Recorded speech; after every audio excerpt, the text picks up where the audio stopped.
Pada saat live IG Bosman minggu lalu, ada beberapa hater mengatakan dengan menulis di komen, "Fuck Bosman," memaki dan menghardik. Tapi kita mah nggak baperan, seru-seru aja. Di sisi lain, banyak sahabat yang gerah. Di sini kita harus meluruskan. Dunia politik memang kental dengan istilah propaganda. Propaganda tujuannya adalah merubah mindset untuk melindungi kepentingan pejabat. Penting untuk merubah banyak mindset agar menyetujui tindakan mereka. Kalau ada yang tidak menyetujui, maka terbaik adalah dengan membuat mereka yang idenya berbeda tersebut dibenci. Kebencian itu sesungguhnya tidak ada. Kebencian itu harus ditanam. Ketakutan juga sama, tidak ada. Ketakutan itu harus ditanam. Itulah senjata buzzer. Kebencian dan membuat ketakutan.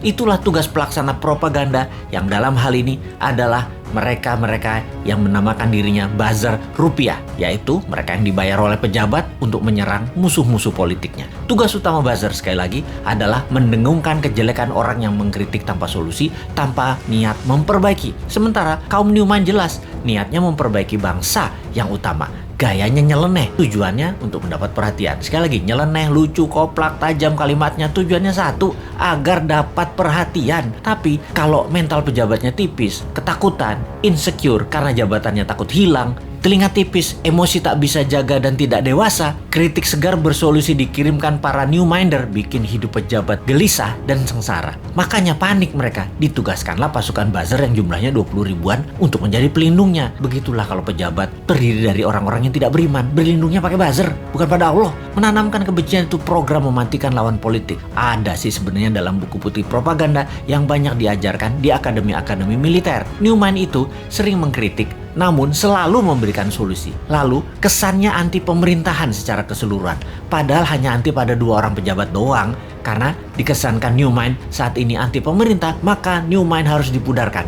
Siapa yang melakukannya? Yang melakukannya adalah penggemar pejabat penguasa saat ini yang kebanyakan berciri-ciri, yaitu minoritas orang tajir beragama minoritas. Nah, kalimatnya ya, maaf kurang ajar ya, tapi saya nggak mau basa-basi. Atau yang mayoritas latar belakangnya namun terkena propaganda yang akhirnya tidak menyukai sisi seberang yang di-framing jualan agama ke Arab-Araban plus dibungkus budaya Arab. Maaf, sekali lagi kalimat Bosman ini kali ini vulgar. Daripada basa-basi, mendem-mendem, mau realitanya gitu. Jadi begitu berhasil menggiring opini yang menganggap Bosman anti pemerintah, maka otak bawah sadar banyak orang digiring lagi oleh buzzer. Digeneralisir, Bosman itu oposisi, pendukung kadrun, dan pendukung partai kalah perang, Demokrat dan PKS. Cara kerja buzzer menggiring opini masyarakat memang begitu dan berhasil hingga saat ini membelah bangsa Indonesia menjadi 2. Sangat berhasil.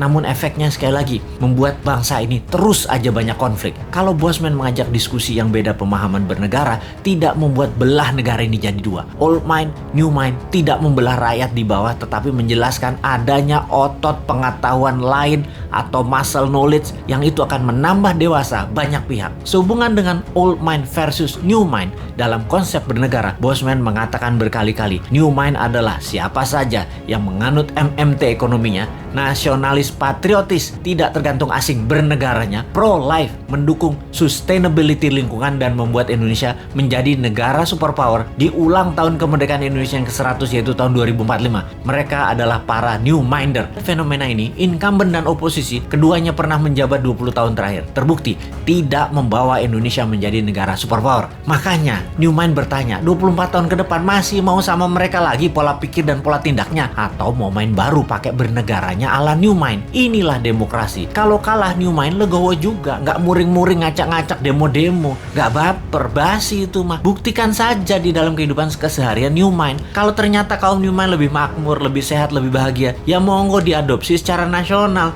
Kita mah asik-asik aja. Jadi misi bersama jangka pendek kaum new mind adalah mempromosikan konsep ini ke 250 juta saudara sebangsa dan setanah air. Jadikan bahan diskusi, rembukan secara masif, dan akhirnya kesempatan itu akan dibuktikan di kotak suara tahun 2024. Kalah menang bukan masalah, itu demokrasi. Pertanyaannya sekarang, bagaimana caranya 250 juta orang mengenal dan memahami konsep new mind dalam waktu cepat? Urusan suka nggak suka itu nomor 2. Yang penting masuk dulu dan difahami. Ada saran nggak ya supaya new mind bisa sukses?